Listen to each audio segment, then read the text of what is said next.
नमस्कार मित्रांनो, तुम्हाला माहीत आहे का आपल्या भारताचे संविधान व आपले मूलभूत अधिकार काय आहेत व आपण जे मतदान करतो त्याचा नी आपल्या आयुष्यामध्ये व आपल्या देशामध्ये व आपल्या राज्यामध्ये काय बदल घडतो. तर हे बदल कसे घडले जातात व याच्यामध्ये जे काही नियम, कायदे या सगळ्या गोष्टी कशा लागू होतात याबद्दल मी आपल्याला माहिती सांगत आहे व आपल्या भारताचे संविधान कसे काम करते व त्याच्यामध्ये काय नियम व अटी आहेत व आपले मूलभूत अधिकार काय आहेत, जेणेकरून आपल्या आयुष्यामध्ये आपण जे मतदान करतो त्या मतदानामुळे काय काय बदल होऊ शकतात आणि आपण योग्य उमेदवार जर निवडला तर तो आपल्या समस्या विधानसभेमध्ये, राज्यसभेमध्ये, लोकसभेमध्ये कशा त्या पोहोचतात आणि त्याबद्दल काय सगळे चर्चा होते आणि त्या चर्चेमधून मग आपल्याकडे काय निर्णय केले जातात, त्यालाच आपल्या भाषेमध्ये संसदीय प्रोसिजर जे आहे ते अधिवेशन वगैरे ह्या सगळ्या गोष्टी होतात. तर ह्या त्याच्यासाठीच असतात. तर त्या काय आहेत आणि त्या कशा वर्क करतात ते मी तुम्हाला समजावून सांगणार आहे.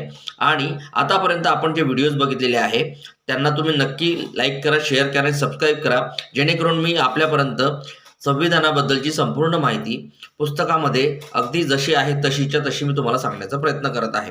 त्याच्यामध्ये जर समजा काही चूक झाली तर मला माफ करा. धन्यवाद.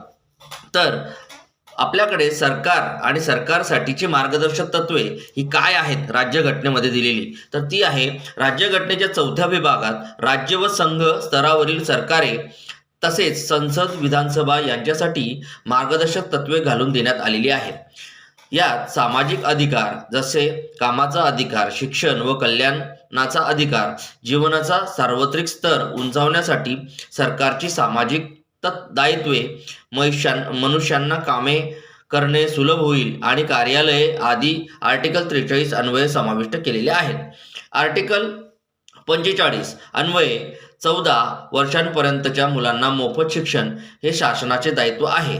आर्टिकल 46 अन्वये समाजातील मागास घटकांच्या विशेषतः आदिवासी व दलित घटकांना उन्नतीस शासन बांधील आहे. आर्टिकल म्हणजे कलम. वरील सामाजिक दायित्वांशिवाय 4थ्या विभागात न्यायालयीन व प्रशासकीय अधिकारांचा आर्टिकल 50 मध्ये व पंचायत स्थापनेच्या आर्टिकल 40 मध्ये उल्लेख आहे.